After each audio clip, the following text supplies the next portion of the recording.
This is Nanook, the big and his the smiling one.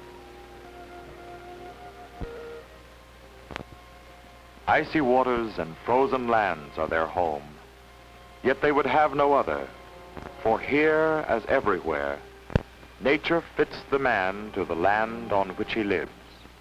Here, across thousands of square miles, scattered groups of Eskimos have lived through countless generations. They have built their lives on what they have found in the snow and the ice and in the waters of the sea. If you would locate them upon a map, you would find Nanook and his followers along the east coast of Hudson Bay. Here, less than 300 Ativamuts roam over a hunting ground almost as large as England. Through all this area where Nanook goes, his family goes with him. The main work of every day is the search for food. Somewhere he will have a permanent camp, but an Eskimo must often make his home where he finds himself when the day's search is ended. Where is Nanook's family? Well, lying before him is Ali, son of Nanook, and pride of his life.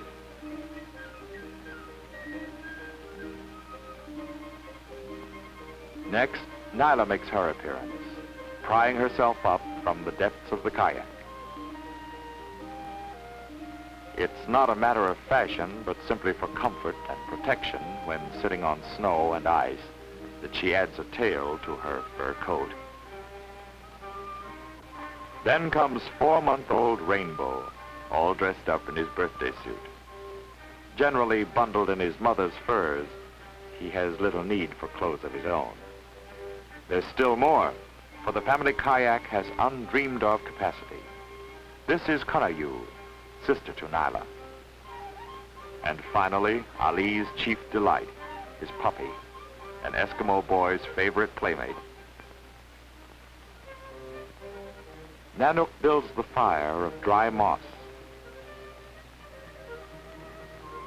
There are many chores in the day, and all the family hands keep busy at them. The kayak needs a new covering, and seal skins are expertly stretched over the framework.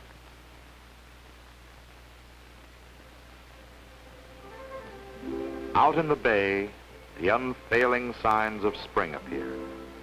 For one, though there isn't much that's spring-like about him, there's the big-eyed, woolly whitecoat, a baby seal. He looks like Old Man Winter himself, but his appearance on the ice floes means that spring is just around the corner.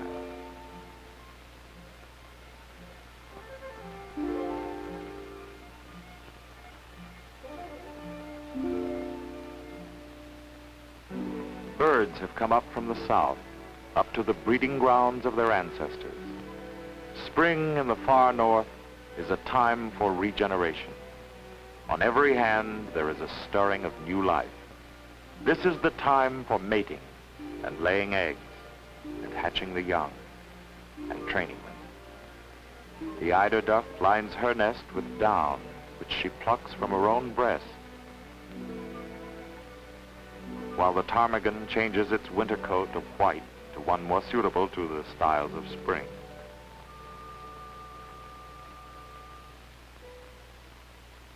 Now, Nanook and his people start their annual trek to the trading post. 3 or 4 families band together, carry their bundles of furs and their large open boat to the waters of the bay. This boat is an omiak, or women's boat, because generally the women do the rowing. Around the edge of the boat, hung up on the points of harpoons, are the party's sealskin boots, drying in the sun. Trading time is carnival time in the north. The Eskimos come from far places, sometimes traveling many days, to barter their furs for a score of wares the white man has taught them to use and enjoy.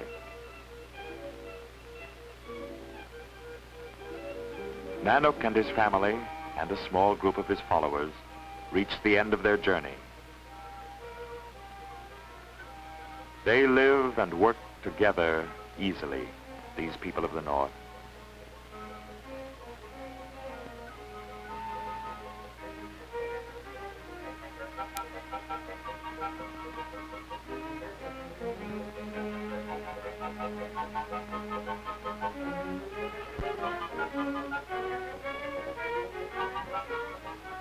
They carry the big boat up to the trading post, the walls of which already are white with hundreds of skins. But Nanook brings forth his catch with the full pride of a good hunter. Here are fox and seal and walrus and 7 huge skins of polar bear, each token of a dangerous encounter with no more formidable weapon than a harpoon. And as for white foxes, there are none finer than Nanooks.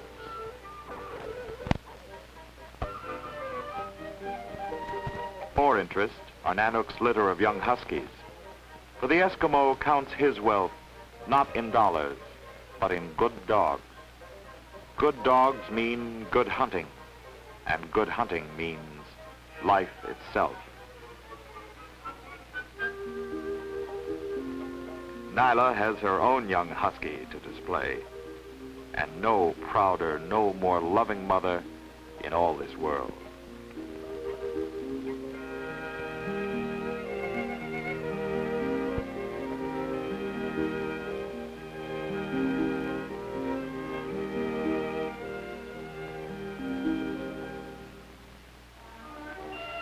Nanook meets his first phonograph. He's completely enraptured by it, but he doesn't quite believe it. The music comes from somewhere, he's sure of that, but for the life of him, he can't figure out where.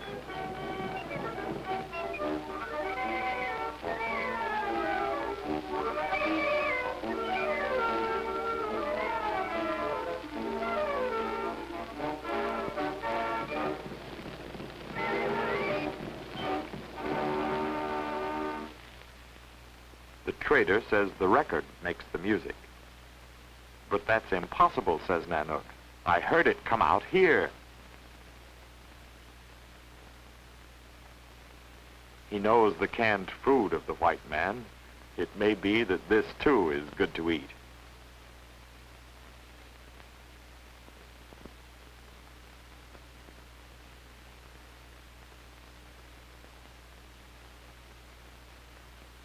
There are rare treats for the children, too, such as biscuits spread with lard. And as Ali finds out, there's a tummy ache if you don't know when to stop. But then the trader knows what to do for tummy aches.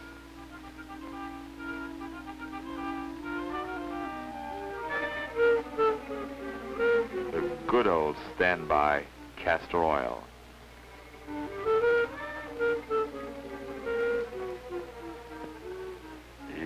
Nasty stuff. But not to Ali. He loves it. Oil is a delicacy to an Eskimo.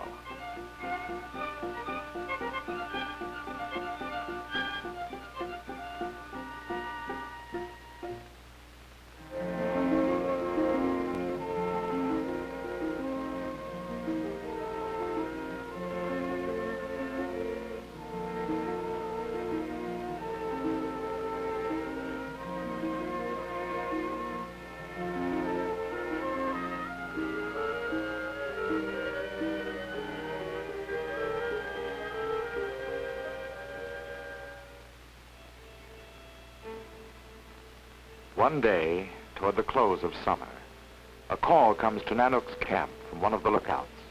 After days of slim rations, food has been sighted off the shore of a nearby island. This is the first sign of game in many days. And it's a hungry group of Eskimos who hastily launch their kayaks. They paddle swiftly across the bay.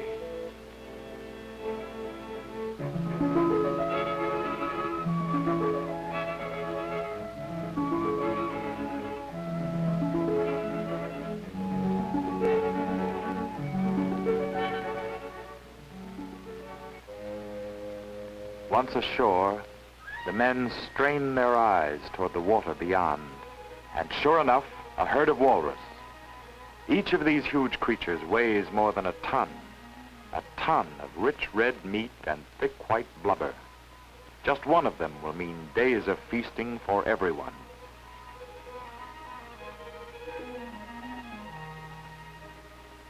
Soon the walrus come ashore to rest.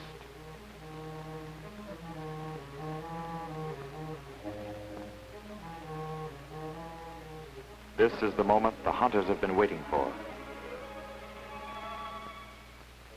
But only one dare try the kill, for the slightest noise would scare them off. Nanook hugs the ground, head down, so that, if seen, he will seem to be just another walrus.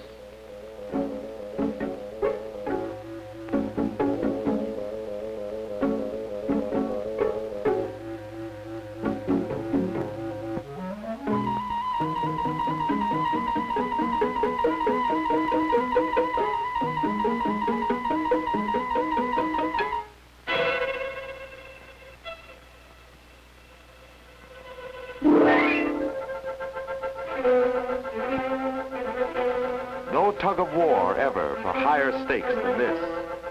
The prize to the victor is literally life itself. Yet such are the stakes for Nanook and his kind a score of times in every year.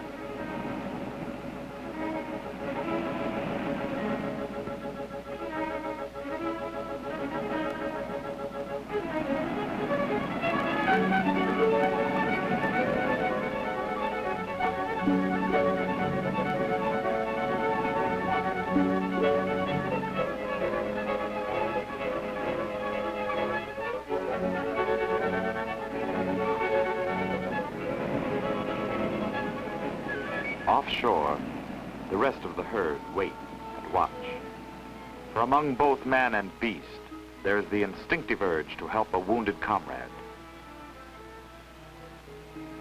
Indeed, one of them, the mate perhaps, comes back to join the battle and actually tries to lock tusks with the stricken animal in order to pull him free.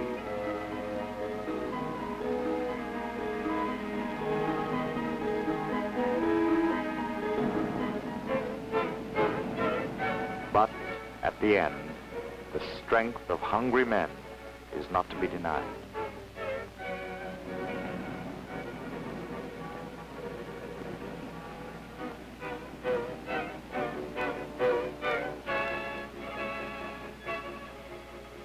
There is no richer catch than this in all of the Northland for the Eskimo. Here is leather for a dozen uses, oil for lamps, tough walrus hide for sewing thread, great fat layers of white blubber, and here is rich red meat. Here, too, are the fine ivory tusks that Nanook will fashion into long knives, knives that are his tools 100 times a day.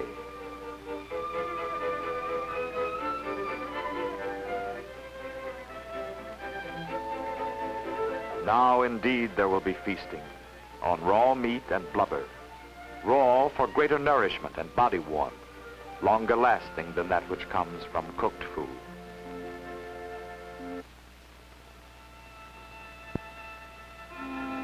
The short summer passes all too quickly.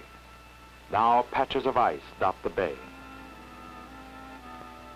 Soon this fishing ground will be all locked in solid ice. So every day sees Nanook bent on the same quest, the eternal search for food. Each season has its own problems, and Nanook must be equal to them all. Skillfully and surely, he guides his kayak through the ice field. An ingenious craft, the kayak, made of the Eskimos' one abundant product, skins, yet strong and swift for long use across many weary miles. So shallow is its draft that it can make its way among the ice floes almost as long as there is any water at all. So light that one man can carry it himself, as so often he must. There is no straight path across these treacherous ice floes to his fishing ground. Every floe must be tested. It may be that he must backtrack a dozen times before he finds safe footing.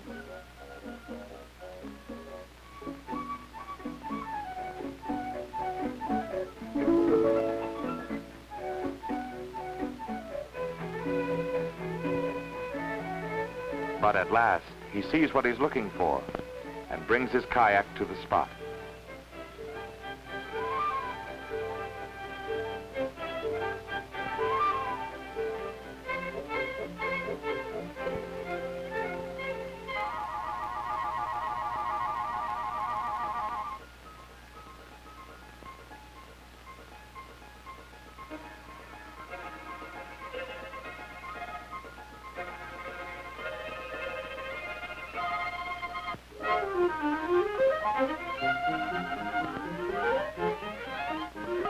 With his strong teeth, he breaks the fish's back.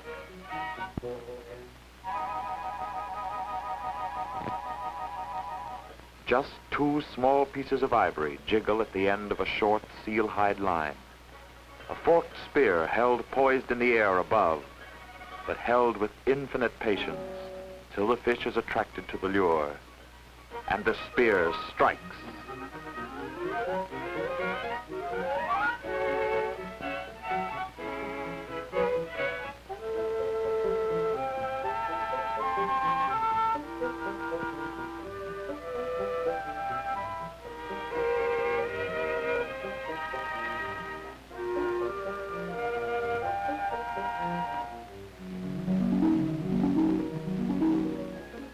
Thus, during the all-too-short salmon season, Nanook is light of heart.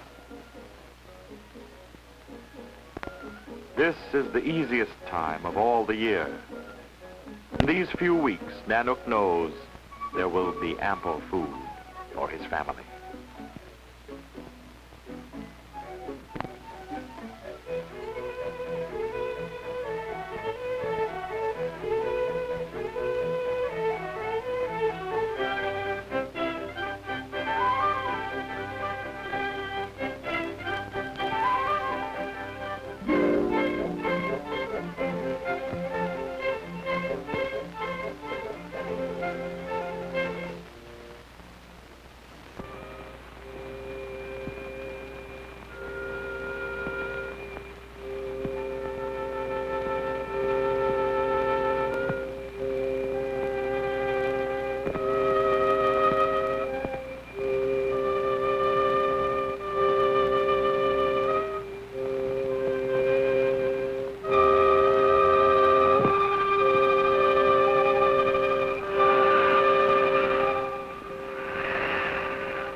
Gone are the days of the nesting birds, the walrus and the salmon. Long months lie ahead when it seems there is no living thing anywhere in all the land.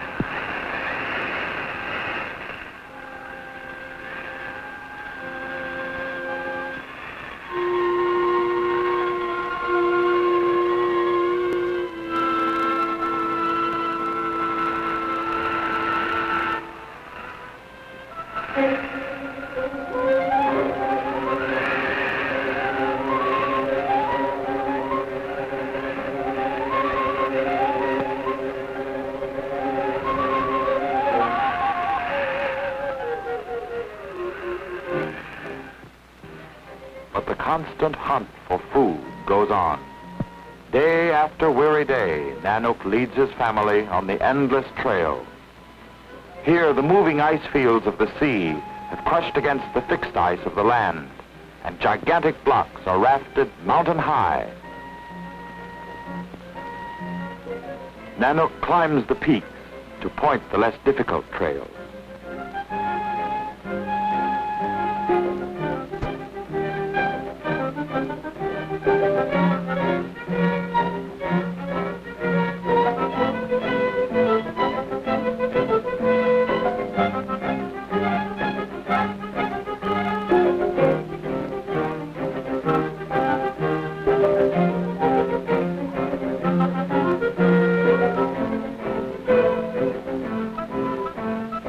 Time and again, dogs, sled, and humans are spilled into the snow, not the soft, moist, cottony snow that we may be familiar with. These are more like great mounds of ground glass, so sharp they cut the skin, so bitter cold they numb the flesh. Among these chaotic wastes, 10 miles or even less is often a heavy day's sledging. Yet none complains, none calls quits. This is the life they know, the life that repeats itself year after difficult year.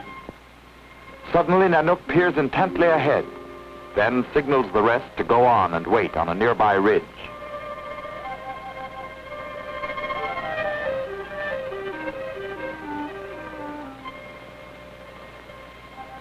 Even in this frozen world, Nanook's hunting traps are set, and in all that white expanse, he knows their places, every one.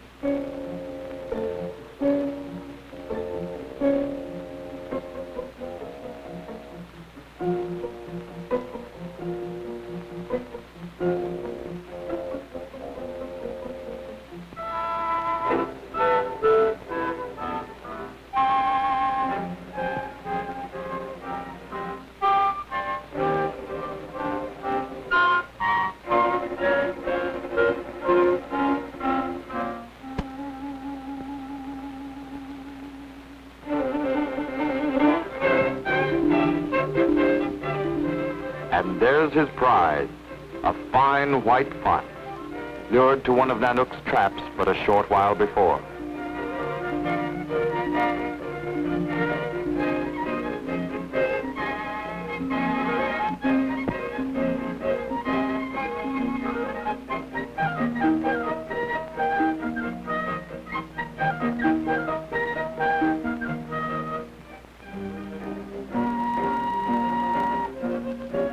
So the day draws to a close.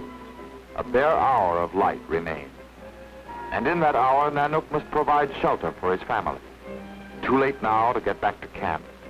And tonight, as on dozens of other nights throughout the year, they will build a new home complete from foundation to roof.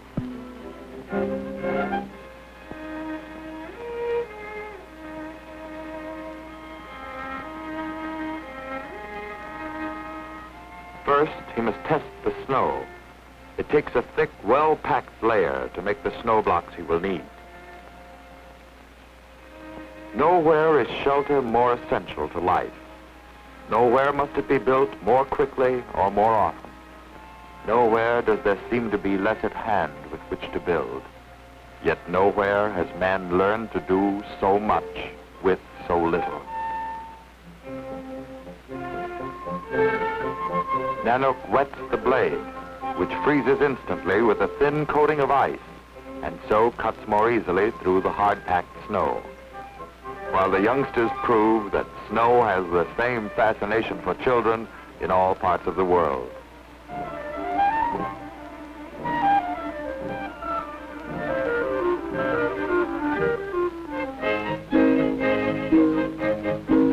Nanook works swiftly and surely.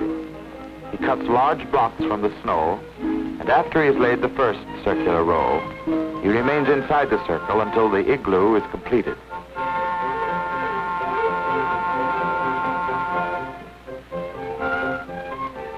It takes expert shaping and trimming to get the blocks to just the right pitch.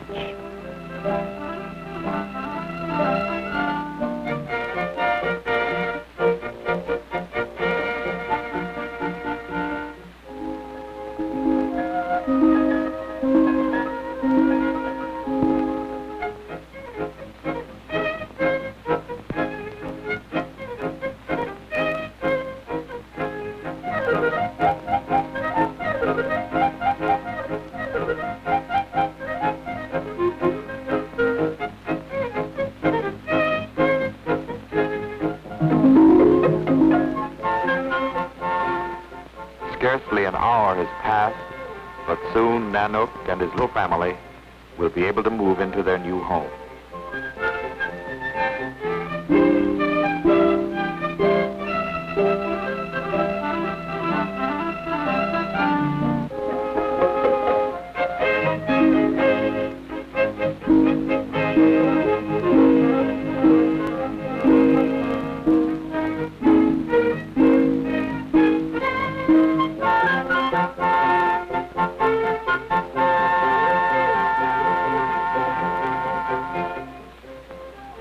At last, the building is finished, and Nanook lets himself out and provides a door in one simple operation.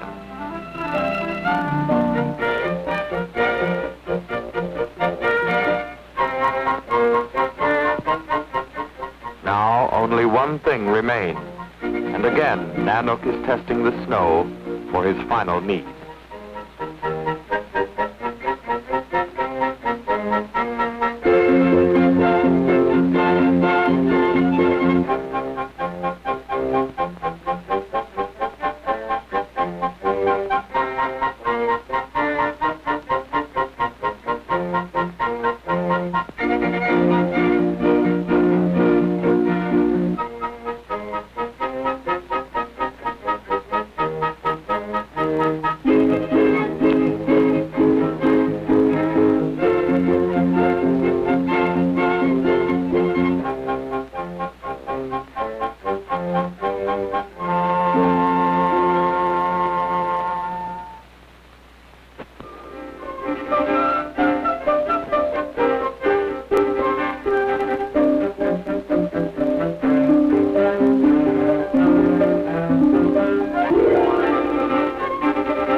There we have it, as nice a window as anyone could want.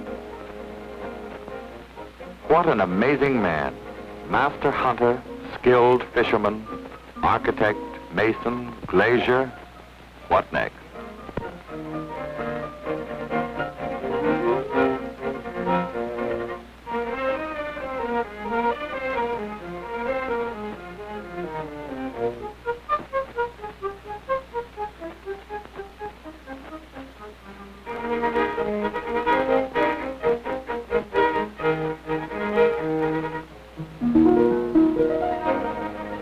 And if you think that indirect lighting is a new idea, here is Nanook's reflector block, the one that he has just cut out to make room for the window, now set in place to catch the last slanting rays of the sun and reflect them into the igloo. The igloo is finished, ready for all their worldly goods. A few robes of polar bear and caribou skins, a lamp, and a pot made of stone, their few primitive tools and hunting aids. These are all they have and all they need. Here will be hearth and home this night for Nanook and his family.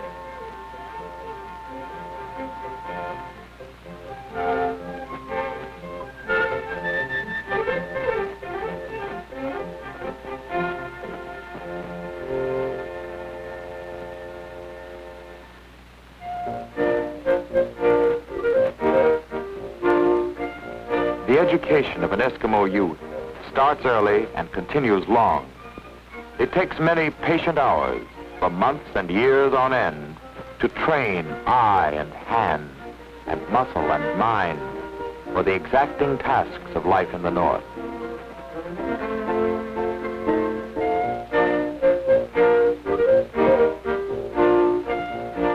With the sure instinct of the teacher, Nanook makes it play, so that Ali will try again and again. Yet always, without seeming to, he keeps before the boy the object of his learning. These are no idle skills for Ali to have, simply to make life more pleasant. These are the skills that he must have, for upon them will depend life itself.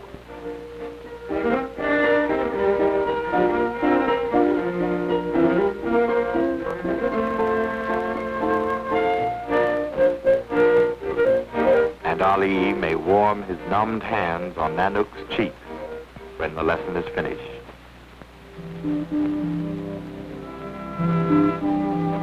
The next morning, the family stirs to wakefulness. The warmth of their bodies provides their only heat, so Eskimos sleep in a common bed between heavy furs.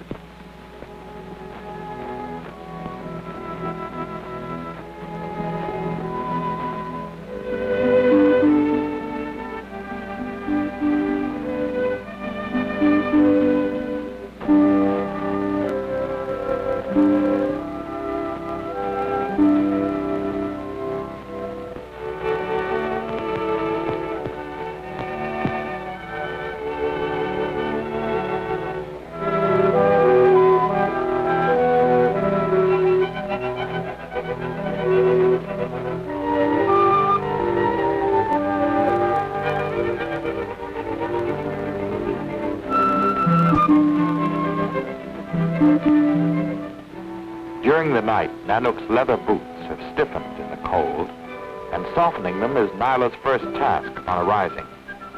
And she uses the tools which Eskimos have found most satisfactory for the purpose, the strong teeth. Nyla may not need to cook her husband's breakfast, but she will chew his boots soft for him, and greater love than this has no wife.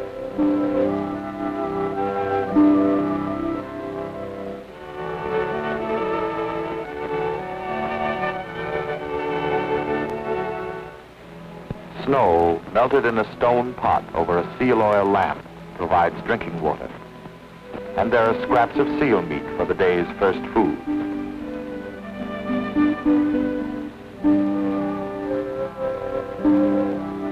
And little Rainbow must receive his morning bath.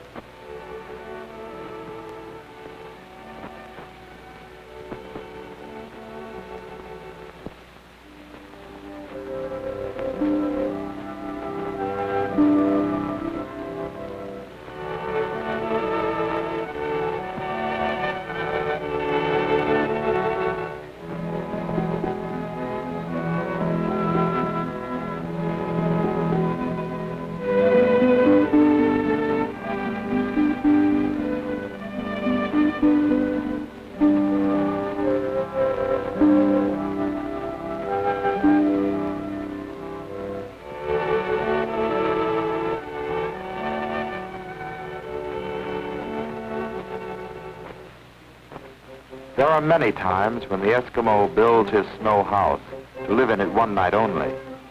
Sometimes a stroke of luck will provide good hunting nearby for a week or more.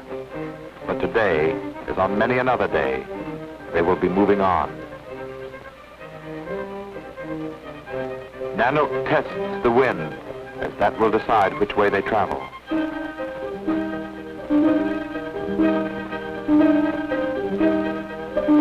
Komatik comes off the igloo roof, where its leather harness was out of reach of the hungry dogs. The runners are carefully wetted down, and the water freezes instantly to form a thin, hard film of ice.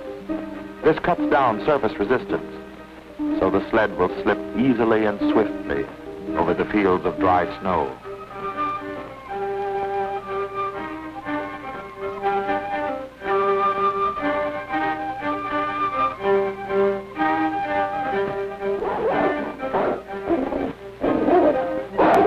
Need protection from the cold and have been placed for the night in a tiny igloo of their own. Once again, the sledge is loaded with the family's few belongings. But getting started waits upon the temper of half-wild dogs. Time and again, the lead dog must prove his right to his place.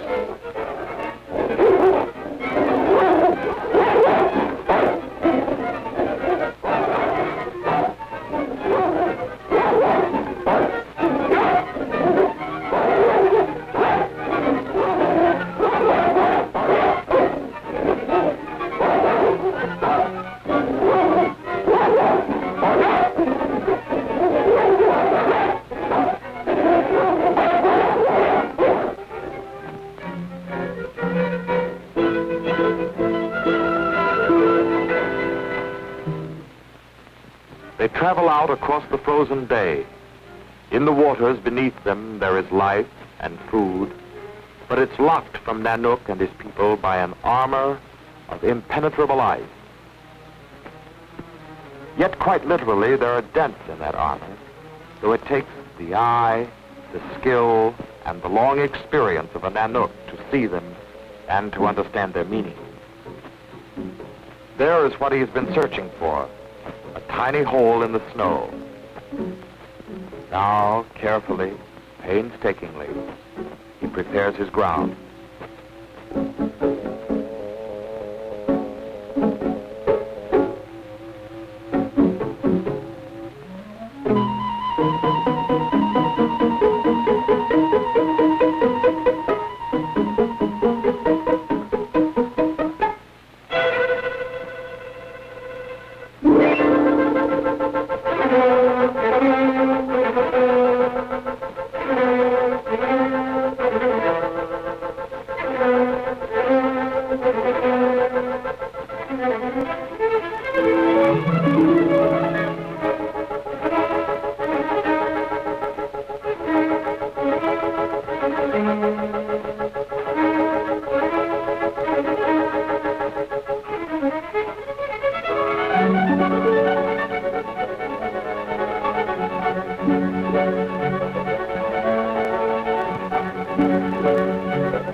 Here's a real catch, a huge ogjuk, largest of all the seals.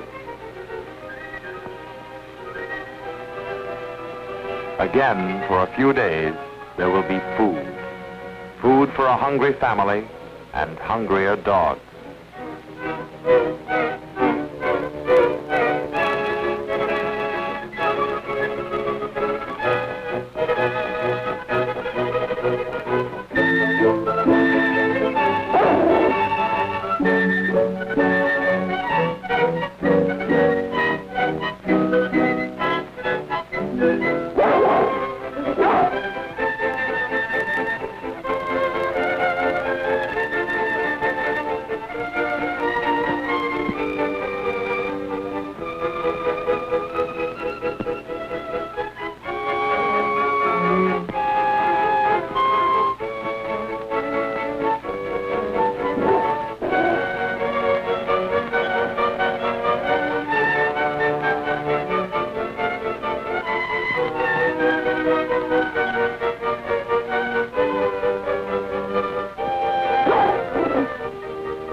Thus the cycle of feast and famine goes on. Days may pass without a kill. Days of hunger, desperate hunger. Small wonder that in this hour they will gorge themselves to the full. This is their hour of feasting.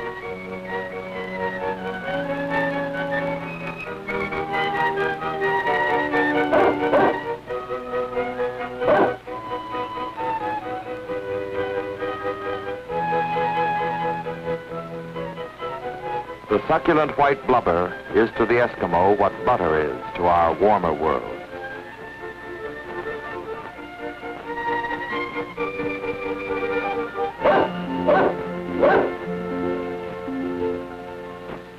The youngsters have their own brand of wishbone. Grab a flipper between your teeth and pull.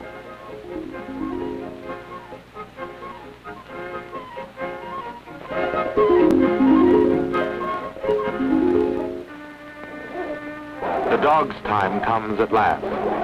Long training has taught them to wait their turn, else at the first sight of the seal, they would have torn it to bits. But now, with their first taste of the raw meat, they are more like wolves than dogs.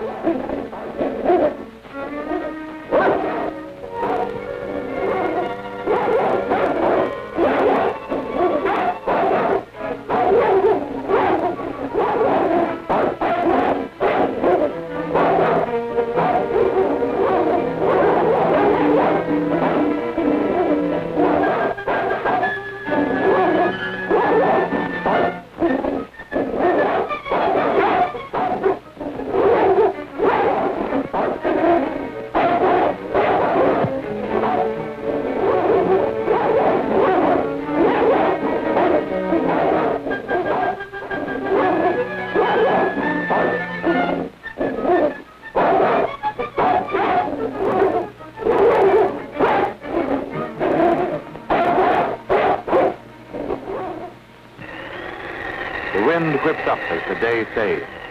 The biting gale knifes through even their furs. Both men and dogs strain against the numbing cold. The dogs are still in an ugly mood. Despite all that Nanook can do, a bad harness foul results. It grows late, and precious time is lost straightening the tangled line.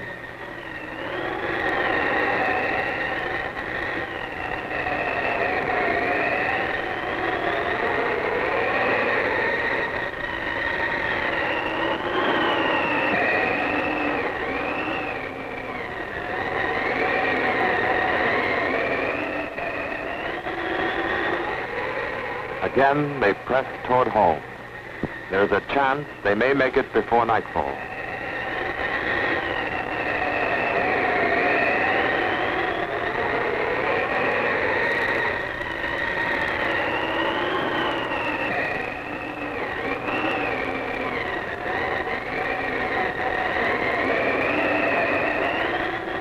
Now the gale quickens, and a killing Arctic storm begins to sweep down across the bay.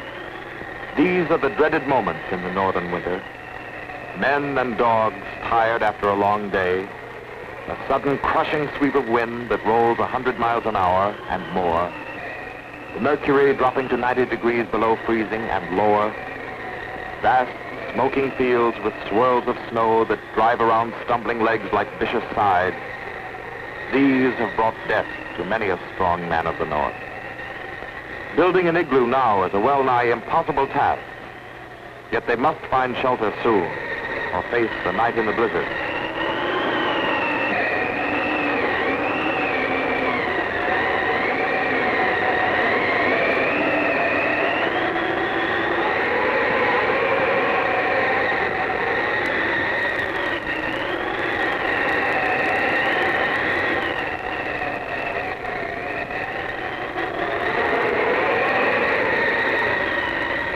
Another group had passed this way before, and their deserted igloo is a welcome sight to the half-frozen family.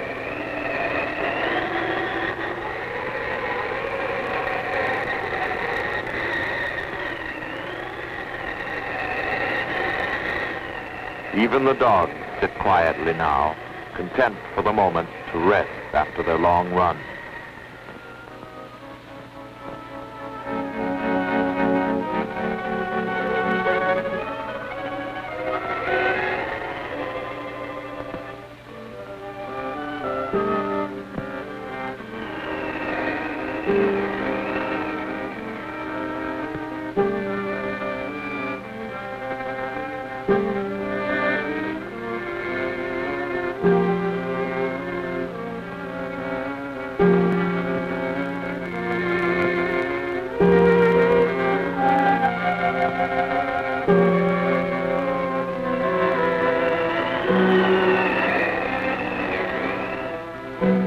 times of storm or severe cold, Nanook brings the puppies inside the igloo and nests them down in a snug space of their own.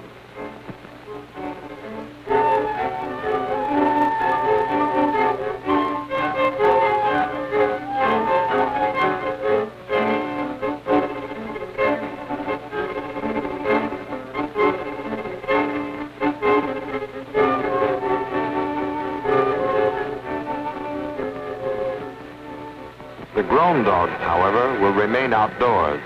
There's no room for them within the igloo, and usually they can withstand even gale, blizzard, and freezing cold.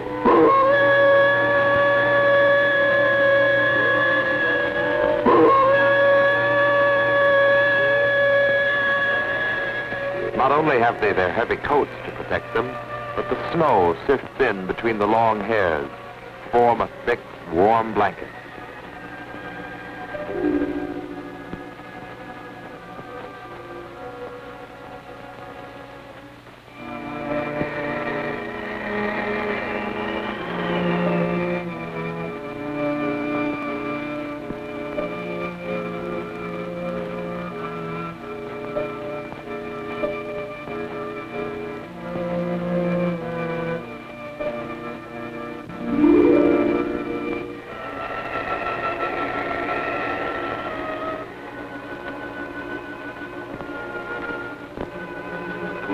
So another day has ended for Nanook and his family.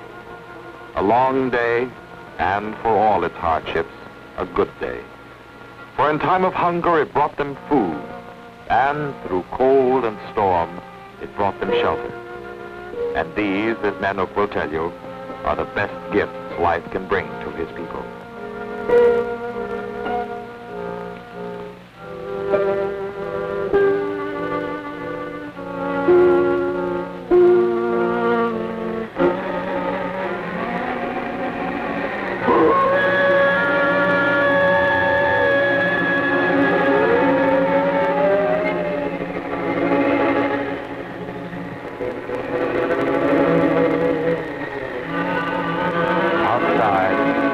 In the snow, the dogs lie huddled together to keep warm. Now they need each other, and their enmity is forgotten.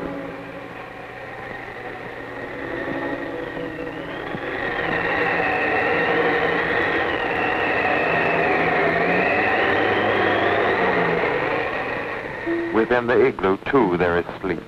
The good sleep of hardy people who have safely met the challenge of another day. Sleep well, Nanook of the North.